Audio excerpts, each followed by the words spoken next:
It's been a pretty eventful tournament at the Norway Chess with Magnus Carlsen, Fabiano Caruana, and others. And today we had a rematch between Fabi and Magnus. Now, not just of this tournament, but also their World Championship match in 2018. Magnus actually defeated Fabiano in the first portion of this tournament with the white pieces, so Fabi was looking to get revenge. And of course, there were other matchups of the day, which we will get into. You can use the timestamps on the video player below. So e4, c5, and this position, which if you're newer to the chess scene or you weren't following it in November of 2018, these two played a world championship match where they basically played this half of the games that Fabiano had white. They played this all the time. This is called the Rossalimo. And the point is, in many cases, you take this guy and then you set up with d3 and h3, or you don't take this guy and you play c3 and d4. So let's see what happens. g6, bishop g7, c3. Okay, looks like he's going for the not taking this guy and playing d4. Plays d4, take, and bishop to f4. Essentially, white is damaging black's structure, is saying your pawns are doubled and your pawn is blocking your bishop. You're less developed than me, and I'm going to get my development quickly. I can play ideas like bishop d6, which clamps down on your development. Magnus plays a6, bishop a4, knight e7, and that's exactly what happens. And then plays b5, kicking out the bishop. Bishop to b7. And here, rook e1, he actually doesn't even castle. He immediately tries to solve the problem of the bishop. Fabiano goes e5. And now Magnus takes, he can't castle, he is in check. That's actually exactly why Fabiano played rook e1. So king to f8. Up to this point, as weird as this position looks, it actually has been seen in some sort of theory, probably correspondence, which is not over-the-board chess, but rather the type of chess that is played over the course of time. So engine-backed preparation. And I believe there was a move like a4 and like knight d2. But this wouldn't be a game between Super Grandmasters if we didn't get which move, ladies and gentlemen? Of course, h4. A flank pawn attack, setting up both knight g5 and potentially h5 in the future. The point is that if black takes, his structure is messed up. Magnus plays bishop f6, and Fabi doesn't even care about this pawn, because if it gets taken, rook e4, hits the pawn, hits the bishop, and the rook will come to f4, and it's going to be really hard to guard that king, really hard. So Magnus doesn't indulge, plays king g7. It's important to note that at this point, Magnus is down like 40 minutes on the clock, 45, which is insane. Especially against Fabiano. He's usually not that much down on time. A great move here from Fabi, bishop d5. This is a very, very high-level move. When I was doing my coverage of the games, I was saying that I think below the level of like 2200... it's almost an impossibility to find this move. It's much more natural to play knight to e4, rook c1, rook to c1, for example. Bishop d5 is just clamping down on black's position. It's not even creating a threat. So Magnus immediately goes for the trade of bishops because he just doesn't even want that to be there. And now knight e4 protects the pawn, pressures the bishop, and knight covers black's move to c5. Magnus spent another 20 minutes here and played rook e8. And here Fabi played h5, trying to get Magnus to take and mess up his structure and weaken that square. He doesn't play knight d4 here. One idea that looks very natural, because takes and takes would be check, and that would be very good for white. And he doesn't go for this because, well, you don't have to take back on d4. That's a very important thing about chess. I remember during the broadcast, people were asking me, they were like, why isn't he going knight d4, bishop d4, queen d4? And I was like, well, if you use the logic that knight d4, bishop d4 is good for me, that doesn't mean you play knight d4. You gotta find what's wrong with knight d4, and something is wrong with knight d4, and it's this. Knight takes d6. Yes, you can take, but then I take your rook, and now your queen is no longer guarding your knight. So black is able to simplify and get a decent position. So Fabi continues with h5, rook c8, rook c1, take, and h6. And apparently here, instead of playing hg6 and queen d2, he should have just played queen d2. The engine was loving the position here, saying it doesn't matter again if this pawn ever gets captured. And then if something like g5 to just create the structure, white plays knight d4. And this is very different. Now knight takes d6 is not possible because after takes, that pawn no longer defends the f5 square, and the move knight f5 would simply be winning a bishop. It's insane what one pawn push does to the position. But Fabi took first and then played this, and here Magnus had to make 17 moves and he didn't have a lot of time. So he played d3, giving the pawn and wanting to take this, but Fabiano plays b4, taking away the c5 square from the knight. Perfect move, rook e6, fighting for the d6 pawn, and fighting for the d6 pawn again, and then playing queen c6. And now this attacks the knight. After takes, knight e5, the position looks very dangerous. Very, very dangerous. The only move is queen to c8. If you play something like queen takes d6, obviously I'm not going to trade the queens. I'm going to play queen to e2, and now I'm threatening your queen, guarding, and I'm going to play rook takes pawn check. After which you will lose some material down here, because if you play this, trying to guard this guy, I can actually probably still play rook d7, but this is also very good, picking up material.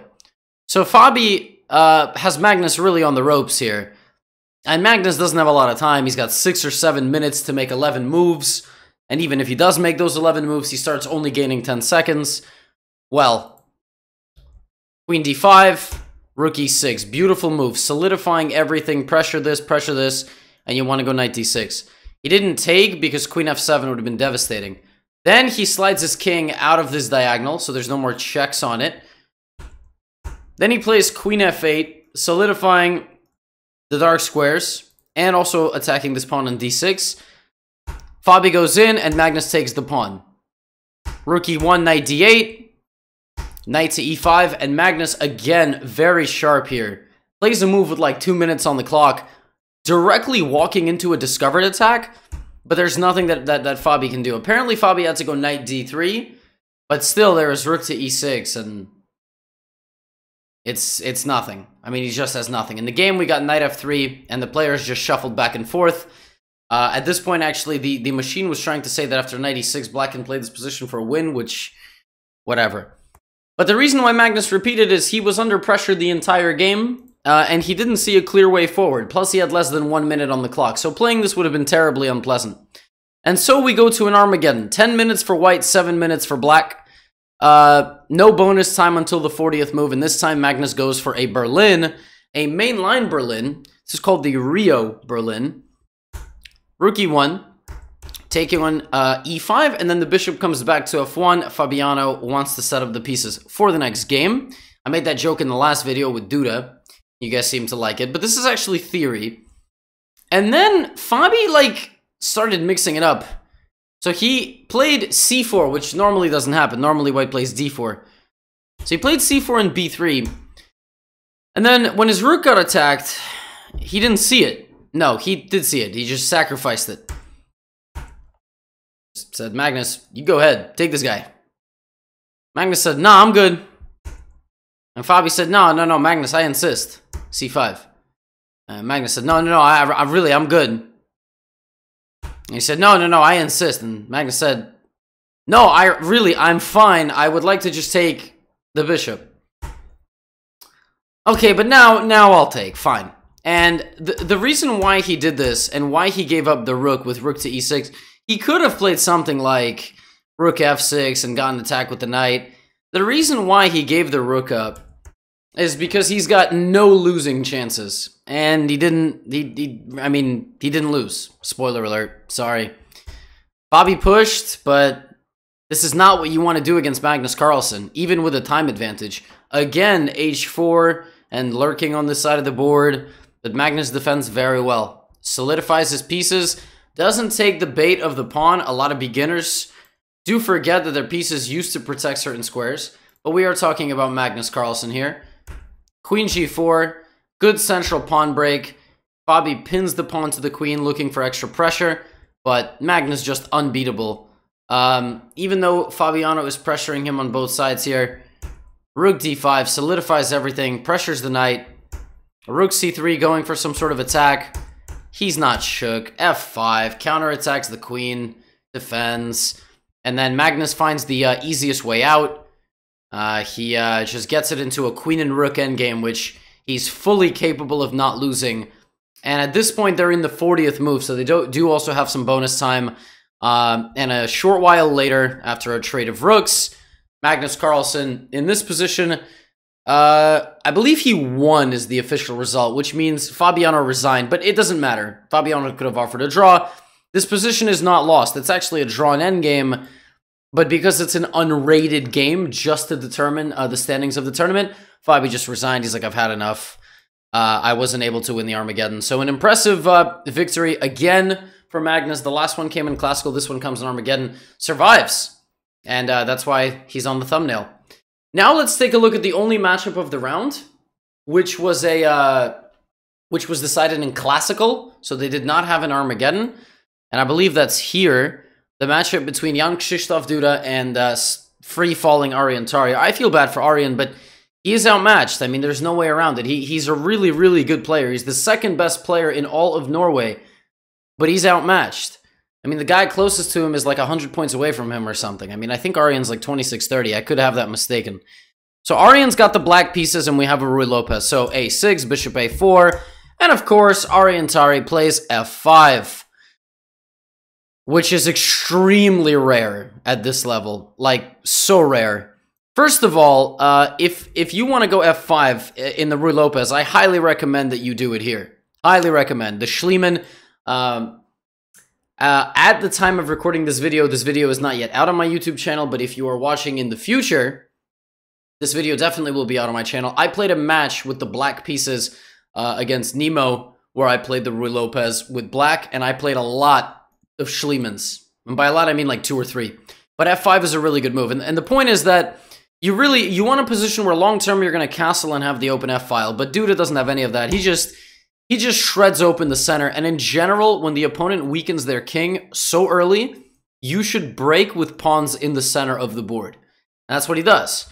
And it leads to a position where he chomps down on f6, doesn't let that pawn come forward, castles quickly, and Tari is spending time getting the bishop. Well, actually not even getting the bishop, trapping it. He traps the bishop. Now, the interesting thing about this position is that it was played once ever. There is actually a game in the database in this position. I believe white plays queen g4. I checked my database just now. It was queen g4. But in this game, Duda just sacks the bishop, and he's sacking this bishop for a main reason, and it's this king. The two factors that determine who's got an advantage in a position: material and king safety. And as far as I'm concerned here, black's king is terrible. Knight d6 is coming, rook e1 is coming. It's going to be real bad.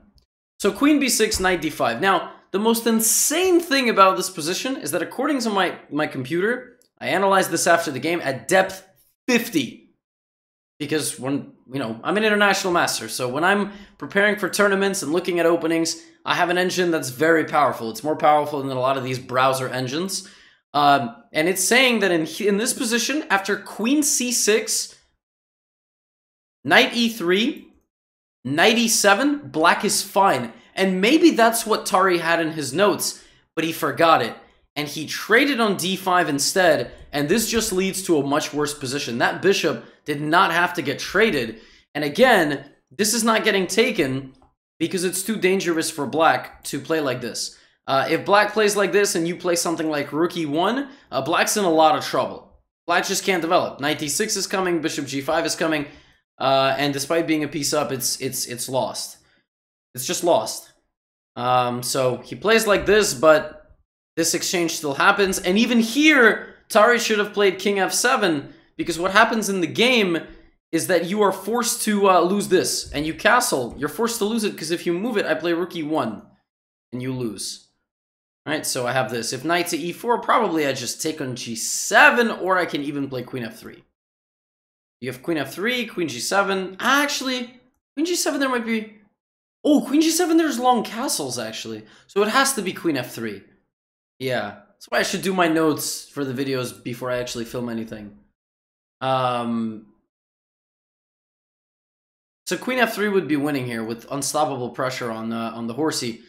In the game, we got queen c3, and I guess I should also point out that here, rather than playing knight to f6, he should have played king f7, after which queen c3 only attacks the knight and doesn't threaten anything because the king has now moved off of the e8 square. That's the difference. But in the game, we got knight f6, and, well, Duda just brought his pieces back and was up 2 pawns. And he converted. That's exactly what he did. I mean, he just played rook e1 and Tari resigned. He resigned because he's got nothing. I mean, if he takes... Yes, he can go for this position with king f7 and get this pawn, but it's losing. He's just lost here. King f2, king e6. You can say, Levy, how's he lost? Look. He just... This is not a savable position. It's just not. And they know that. A rough day for Tari, a rough tournament for Tari. We cheer for him. The last matchup was between Firouzja and Levon Aronian. Firouzja had the white pieces, and this was not a terribly interesting game. I'm not going to focus too much on it, on the classical. It began with like a symmetrical Catalan-Grunfeld. This is very popular at this level. These guys are always looking to neutralize each other in these systems. Early trade of pieces, and then Fabi. Then Firouzja plays e4, breaking in the center, and breaks again in the center. And he was actually doing something very correct. He played f4, creating a same-side attack on Levon. Here, the engine right here suggested something ludicrous. Rather than just playing the very natural f5, the engine wanted him to play take, knight d5, attacking the queen, and then f5. And the point being that after you play f5 here, supposedly, you know, your control of the dark squares is overwhelming, and this bishop is out of the game. But he's not a machine, so he just played f5 by itself, and Levon was able to create like a dark squared glue. See this? He creates kind of a glue on the dark squares, and it's not so easy for white to get in. Then Alireza plays rook d4, which was not the most accurate move. I think he had to play queen e7 or something. Sorry, queen c7, rook e7, because if you take it, there is a pin, and then bring the queen back just to continue to improve his position and block this queen. But he played rook d4 and got into a queen trade, and slowly the players traded off basically all the pieces, resulting in an endgame of rook and 5 versus rook and 4, which at this level is drawn. Maybe he could have created some better chances, but in general this endgame is holdable, and they got very low on time, and the players traded pawns. And again, I would analyze this, but there's not a whole lot to analyze. I'm really just kind of taking you through the game. Firouzja's not moving his rook because he's going to lose it, and he's not putting his rook down here because he's going to lose this pawn. His rook is just stuck. And on move 59, they agree to a draw. So we go to our Megadon. Alireza Firouzja with white, Levon Aronian with black, and Alireza starts out with a 4 knights with h3. Okay. So we get bishop e7, bishop b5, take, bishop d7, and knight to e2. Alireza, with the time advantage, does not want to trade pieces and brings the horsey back to keep it on the board. Both players rush out of the gate. Knight e5, knight g3, and the first trade. cd3. Now, I personally would have played f4 here. My point is that after knight takes d3, queen takes d3, you have some attacking possibilities on the king side. You also can play c takes d3, and maybe play d4, e5. Like if black, for example, like let's give black a random move. Now after d4 and e5, white is overwhelming black in the center. These bishops are just terrible. I mean, look, I know you guys want me to... the bishop pair from hell. This is a bishop pair from, I don't know, from a kid's movie. It's not very scary. So, d4 would have been very nice. But Alireza goes for this instead and puts his knight on f5, takes. But Levon very correctly plays queen d7. And even if the best decision is to take and play knight d5, hitting the bishop, since you're playing in a must-win situation in an Armageddon, you don't really want to trade queens. The problem with this is now Levon gets time and he just gets a good position. And Levon was slowly outplaying Alireza. In fact, he was catching up on the clock and he was outplaying him. And here he's just got a clearly better position. But then Alireza started turning the tables. And here centralized his rook, centralized his king, and was just clearly better. Now, at this point, guys, if it's white's move, what is the most natural move to you? Because I'll tell you what it is for me. You can write it in the comments. It's gotta be rook c2 to try to go here. And I'm not worried about a move like this, because then I'm gonna go a4. I'm gonna dig at the structure. I'm gonna play knight c3, hitting the pawn. To me, it's rook c2. And again, if rook c8, I'm gonna take, and probably try to bring my king. So king c3, king, and so on. Alireza didn't do that. He played knight c3, so he saw something that we didn't see. And now Levon starts to lock the position. So he brings his king, locks the position, because he needs to not lose. Take. Alireza opens the file and goes in this way. Levon plays a great move, knight d5, knight e2, and here, a funny move from Levon, but he could have done something even better. He played rook c2. And you can't take that, because knight e3 would win back the rook, and black is fine. But he actually had a more forcing version of this. He could have just went here. And if knight takes f4. A ridiculous little tactic. Sack a rook to get a rook, and you pick up the rook. And if you don't take it, you go here, then I just take the pawn, and I'm happy. Yeah, rook c2 happened. Oh, sorry, I clicked the wrong rook c2. Rook c2. Rook g7. Players start trading pawns. Again, Alireza needs to win this game. At this point, the players each have 5 seconds. So I'm going to provide commentary as if they each have 5 seconds. Levon plays rook a4, attacking the pawn on f4 with both the knight and the rook. Alireza, not concerned, plays the move king to d2, knight f4, knight to g3, now rook a2, king e3, knight d5, king d4. The king is running forward. Rook to d2, check, king c5, and knight comes into e3. Rook takes a6, and the rook goes to d5, and the pawn is picked up on e5. Alireza continues to give random checks, and now reroutes the knight forward. Knight h5, knight g7, and here, Levon Aronian lost on time. I don't really know what to say. Up a pawn, slightly better, probably playing this for a win. Objectively speaking, at least a draw. And Levon loses on time. Now, what does that mean? That means that Alireza gets 1.5 points instead of 1, and Levon gets 1. Magnus today also got 1.5 because he won in the Armageddon. So at the end of this day, Alireza maintains a 1-point lead over Magnus Carlsen atop the Norway Chess Tournament. He has 14.5 points, and Magnus Carlsen has 13.5. And let me just quickly check on the pairings tomorrow. Well, tomorrow we have Magnus Carlsen versus Aryan Tari, but after that we have Alireza Firouzja versus Magnus Carlsen. Stay tuned, more recaps are coming. You can take a look at some useful links in the description of the video, and yeah, see you in the next one.